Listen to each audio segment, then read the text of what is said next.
Welcome to Tweener. Welcome back to a very special interview today on our channel. Today we have top 100 player, German Fed Cup competitor, and mixed doubles champion from the U.S. Open, Laura Siegemund. How are you today, Laura? I'm good, thanks very much. Thank you so much for joining us today. It's been a pleasure and a bit difficult to get a hold of you. But we found that my email's been going to spam, and that's totally fine. Exactly. The problem was more on my side. You were really quick in answering, but I apologize for not being quick in replying. No, it's totally fine.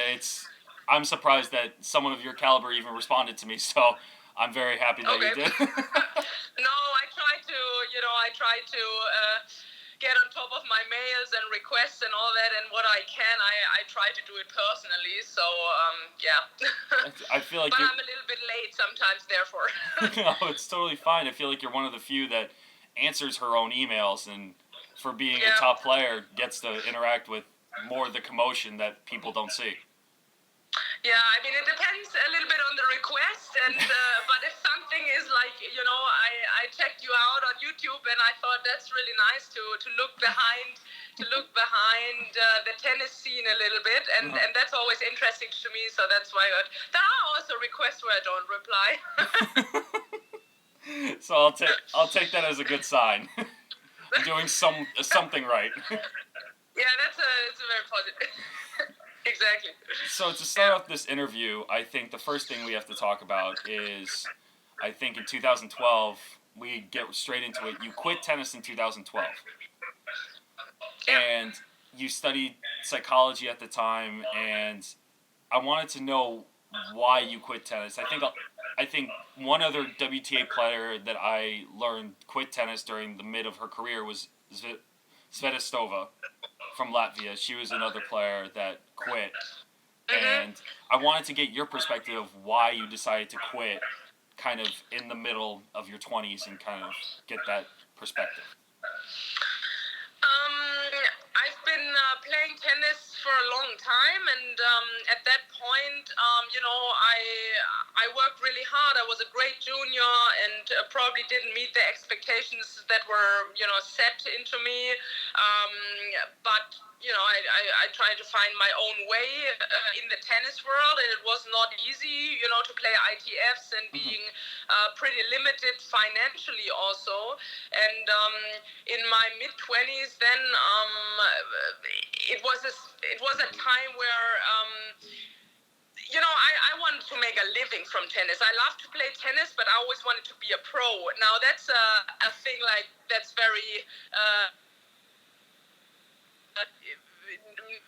or what is success and what is being successful at it. At that time, a lot of people said to me, well, I don't know, I was top 200 at that time, 180 in the world. People said, well, that's great. I mean, just stay with it and keep doing it. But I felt like I had been trying for several years to really make a significant step forward, meaning for me, to go into the top 100 and to be really, in the, what I would call the top league of playing, and to be able to make a good living from it. But the reality was that I had to travel alone because I couldn't really afford to have a full-time coach with me. I used to travel as a teenager with my mother, and when you grow up, and I mean everyone can relate to that, at some point you just start to have your own idea, your own plan of how you want it. And so that didn't really work out anymore, and then I basically ended up traveling alone, mainly because of the finances, and I just couldn't afford more than that. And for me, the ITF tour, it was a walkthrough step, to go to a higher place. But it seemed like I never really arrived where I wanted to be, and it built up this frustration, and I tried to push me harder. I tried to work harder. I just put a lot more pressure on myself, pretty much every time, every tournament, and then at this point, I really didn't enjoy anymore. I just seemed to not, I always thought, I remember there was one moment where I played an ITF, and I saw a player, she was 200, and I was 500 at that time, and she lost first round. She came off and cried after the loss, and I was like, how can you do that? you're 200. I would give everything to be 200 and lose first round. I wouldn't care because next week you're main draw again. It doesn't matter really.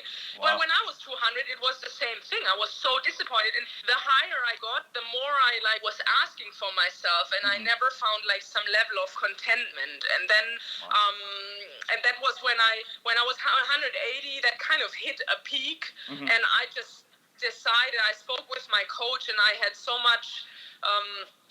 Just frustration within me that I couldn't enjoy the game itself anymore. It was all about results, and it was all about winning, and not winning was a disappointment. And then I said to myself, wait a minute, I need to get out of this wheel that's been going on for several years. I need to. Life is more about winning and getting better. It's, of course, that's great, and ambition is great, but I gotta find things that make me happy, and that's when I stepped off the how do you say, the wheel of circus. The spinning wheel of chaos. The spinning wheel of chaos, and tennis is like a circus, really, in that sense, yeah. And I just needed to step out, and that's what I did. And everybody said to me, "That's bullshit, pretty much. Don't do that. You're a great player, and you should enjoy it more. You should do this and that." And I just fed up. I'm glad that I went through with it because no one recommended me or supported me much in that. Yeah. Wow. So it was more of your. Was that a too long answer? No. No, that's a perfect answer because That was the only question you had, right? Because the time is not. I'm sorry. No, it's fine. There's one problem. I cannot keep it short. No, it's totally fine because that's very interesting to me because you wrote your thesis for your degree for psychology. You wrote it on something called choking under pressure. Is that correct? Yeah. So it seems like tennis itself has created so much pressure, not just for you, but everyone else around you. Because while it's an individual sport, it's also a team sport, and you only can make it a team sport when you reach a high level. Yeah. So, what would you say? Would you say you put less pressure on yourself now after you took that break? I would say I changed my perspective on professional tennis, and where before I kind of saw it more and more like an obligation. I felt always I have a lot of talent. My parents, put a lot of money and a lot of time into me being able to train and, to train in the best places possible and all that. I never felt like my parents put pressure on me that I'd have to play, but they put so much heart and passion into that I can play, and sacrificed a lot for me that I felt like, well, girl, you have the talent, you got to make something out of it, and but at some point I kind of just lost the track of, it should still be something. If you want to be successful, it still has to be something you really enjoy to do, and I mean that in the core of it, not just to enjoy it when you're successful in it, but to enjoy it without the success, and then the success will come. And that was just not what was happening. I was kind of more running after the success than, just kind of being passionate about the tennis actually itself. So I would say that I changed my perspective after the break. I just realized professional tennis more as an opportunity that I get, because not everybody has the talent. There are a lot of people out there, they wish they had the talent, and they can't do it. And I just realized that it's more of it's a limited time frame where you can do this job and be professional. The life after, where you can do coaching or you can do all other things, that's a much longer time frame. So I see it like a very limited chance to really make something out of this talent. And it just changed my perspective. I would say I still put a lot of pressure on myself when I play, but I'm a little bit more able to put that back in perspective after being away from professional tennis for a while. It's interesting to see that how much pressure you would put on yourself versus, because like you said, your parents gave you the opportunity, and I think tennis, and tennis is not a very accessible sport for some people. It's seen as you need the equipment, you need the court time, you need a coach. There's a lot more to it than people think. So having your parents being able to maybe fund you for the first 2 to 5 years of your career is a lot different because some people don't have that, right?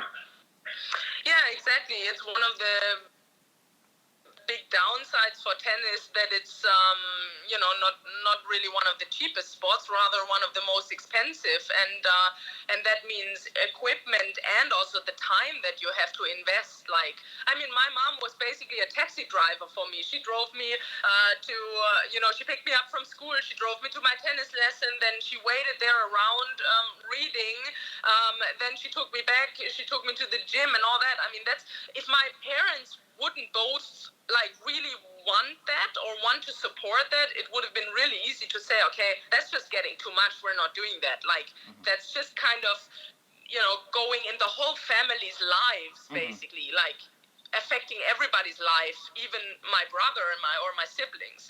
Because they're sacrificing more, not just what they do, but their time itself for you. Yeah, exactly. Time, and also for the siblings, they got less attention. If I was playing the tournaments, it was all about me. Tennis is a very single sport. Like, that's something you have to be really aware of. I mean, since I'm like freaking 10 years old, it's all about me. It's all about me playing, me winning. That's not easy. And that, I think it's really important, being the player, also in the surrounding, but being the player, to be aware of that. And also, you got to learn to step out of that wheel also and say, okay, sometimes there are things in life that are not about me, you gotta learn that also. I think because the amount of sacrifice they had, would you say that you're the favorite child then? The amount of attention that you got? Maybe I'm the least favorite type. No, I really very much hope that neither of my parents would say that I'm their favorite child or that anyone is their favorite child. No, I feel like, I would say that I'm the one having the most trouble with the tennis life and everything that comes with it. My parents are super supportive. They love to see me play. They love to see me happy to play, and of course they love to see me successful also.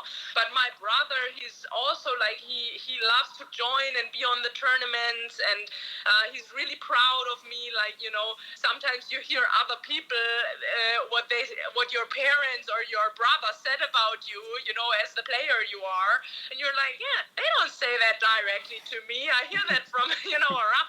To you, they are always really like pushy, and they try to push you harder. I guess that's always the case. It doesn't matter if you're a tennis player or not. But anyway, I think my parents, they are my family. My whole family is very proud of me and very supportive. Have always been, and it's really, I am the one. Okay, I'm doing the job also. I'm the one who's traveling and all that, but I'm the one thinking about,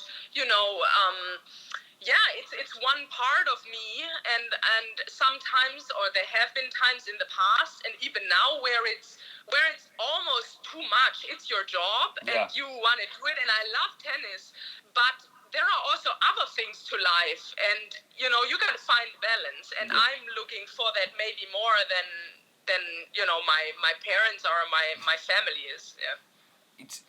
Would you, speaking about parents, because it's a very interesting topic in tennis, because there are the supportive parents, which I believe yours are, then there's the other parents which pushes their kids to the brink of insanity. And do you think parents make good coaches in that sense, or do you think they should? It works in tennis, but I think for the majority of people it can be seen very differently.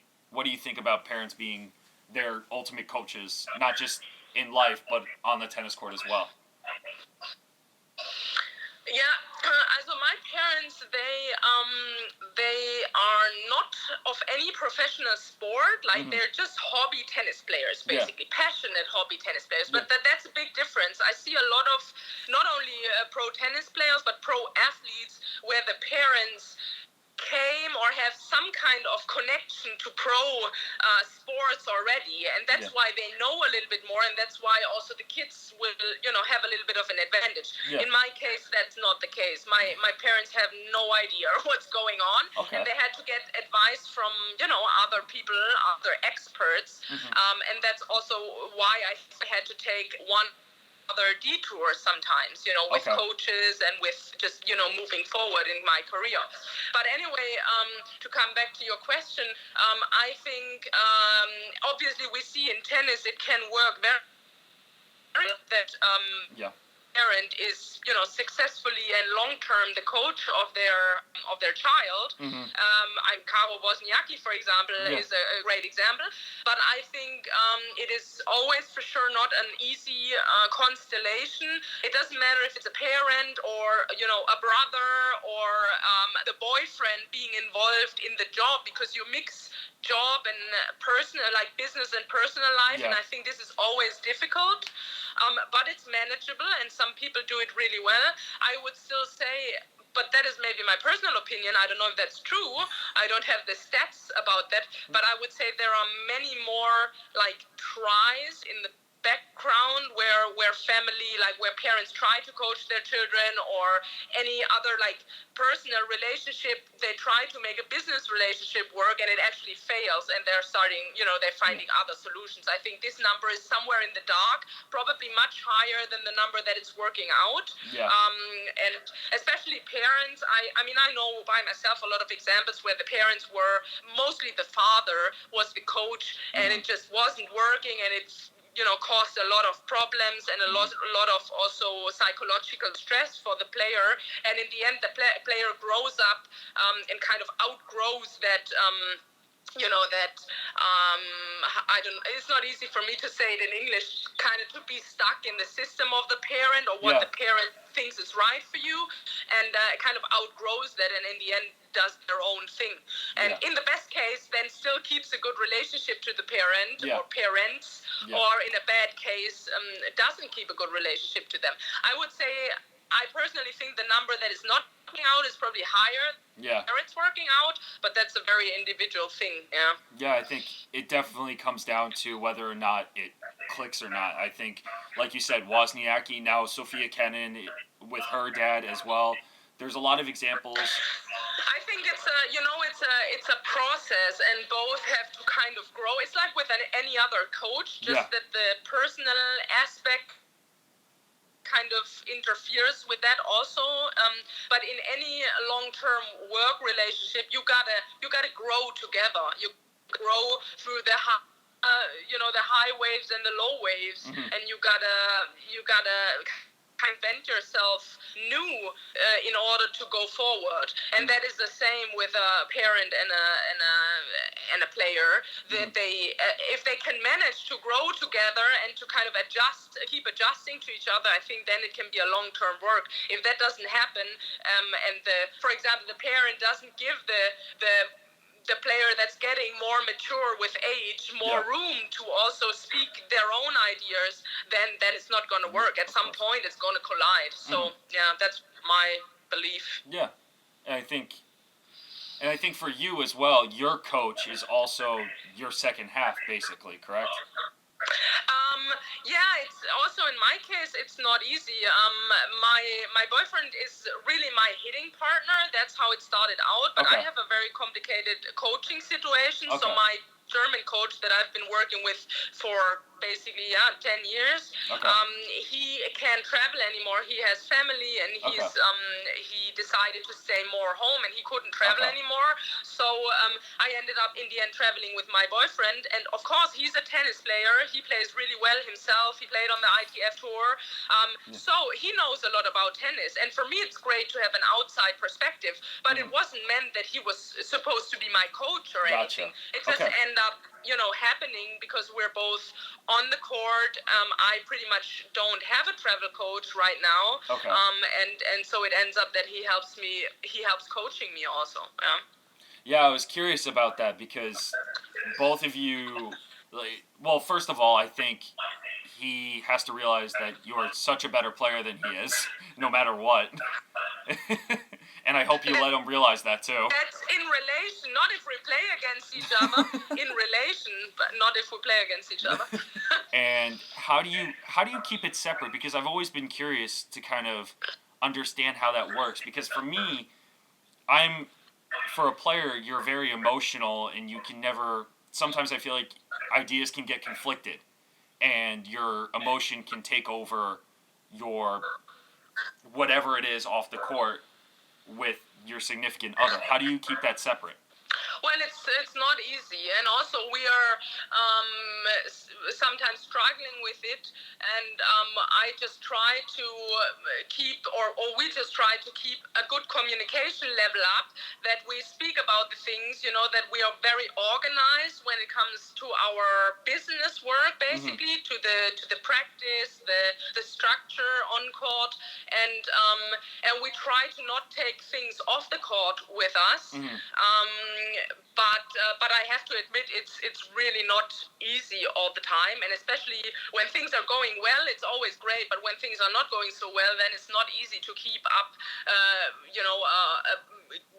Then it's not easy to keep it up in a positive way, and it's for sure not easy to separate the business and the personal part. Because basically, if you're having a bad day at the office, usually you would slam the door at 5 o'clock and go home and be happy to maybe spend time with the family and think about something else. And in tennis, that's not working. Like, we're on the court. If well, we are the ones who have dinner together and who spend the rest of the evening together in the next 5 weeks also. Yeah. So there is really not a lot of break that you get off each other, and that's a real challenge. Sometimes I'm like... and sometimes, probably 90% of the time, he could kill me, because I'm really not easy at all on the court, and I'm very aware of that. Very aware. And I'm glad he's not here now to tell you how bad I am. I get pretty intense in practice, let's say that. Yeah. Maybe once he sees this, he'll understand. Yeah. What's your next question, also? Well, I was going to make the joke to say that tennis players kind of are in quarantine together with their coaches all the time. We've been in quarantine for maybe over 2 months now, but tennis players are traveling with the same people for 9 months out of the year. It's actually a good point, because people have been asking me that about 2 gazillion times now. Yeah. And it's true. It is not that much different for us than the usual basis, actually. Yeah. Like, I mean, people are now, I think the divorce rates and the breakup rates, no, it's the truth. No, it's serious. People don't spend so much time together, and I mean, we've had also in this practice phase, some hard times where we both really struggled, because it's not easy also to make a schedule right now. You don't know what you're training for, and it's just, let's say it's just even harder in the practice phase than it usually is. Yeah. And I said also to my parents, I mean, if you would spend 8 weeks in a row together, every day, working together and doing everything together, I'm sure we're not the only, couple that gets against each other sometimes. So I have to say, I think it's a real challenge, and that applies to all, boyfriend-girlfriend relationships, if it's player and coach, or parent and player, or brother-sister and player. I think that with all these relationships, it's really not easy. And but in this Corona time, it's just another time for us where we are really for a long time close together without a break of each other. That's pretty much what we have throughout the whole year if we're traveling on the tour. Yeah. No, it's crazy, because now we have an advantage here to the other people. I think now virtual dating's a real thing now. That way you don't have to see them, but you can still talk to them as much as you can. Yeah. Oh, yeah. Do you consider yourself a leader to others? And what? A leader? A leader. In which sense? That like you, like as an idol, or what do you mean? Well, I was gonna say in the sense of after you went through that big injury, you had players coming up to you to talk about their fears and challenges that they were facing in their personal journey outside of the tennis court.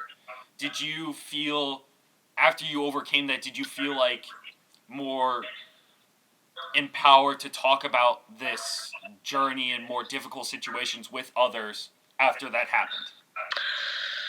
I wouldn't say that I felt necessarily a different way. I'm always really open with communicating basically the reality or how I see and experience the reality as a player. Mm-hmm.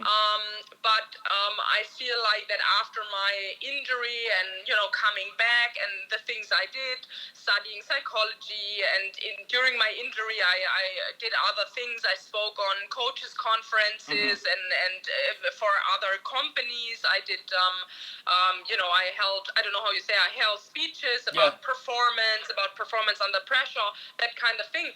And I think that's where people like recognized the experience I have, and maybe that I'm someone you could go talk to about that. And I had a few players come up to me, not many. I think it's still really like kind of I'm still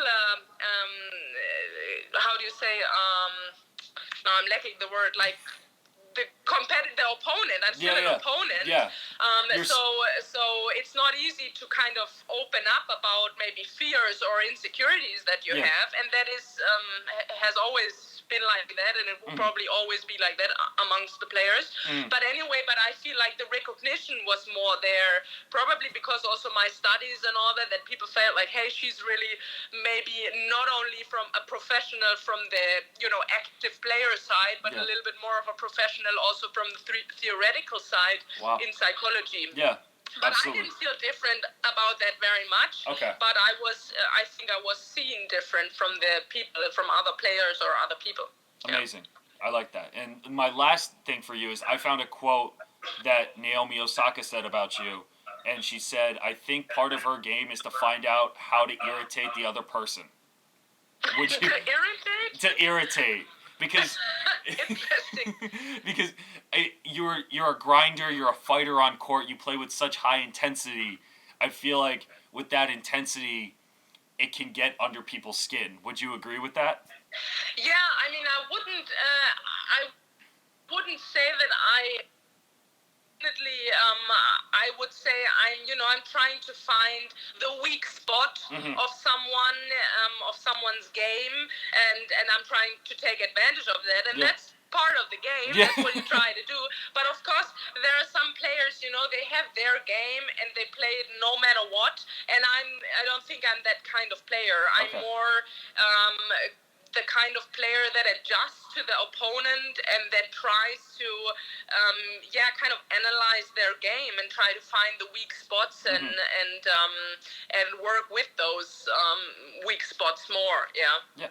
That's what I would definitely agree on. Well, thank you. Well, thank you so much. This was a lot of fun. I do apologize for taking you over your time limit of 20 minutes. No, that's totally cool. But thank you so much for sitting down with us. I really appreciate it. I hope you stay safe during this time of need. Thanks a lot. I hope the same for you, because you're closer to the hot spot. So I hope you stay safe, and I really enjoyed it too. I'm always happy if the tennis world is a little bit illuminated from other angles and not always from the front glitter and glory side. So I really appreciate that, and good questions. Thank you. I really appreciate it. Have a great day. Thanks a lot. Bye. Bye.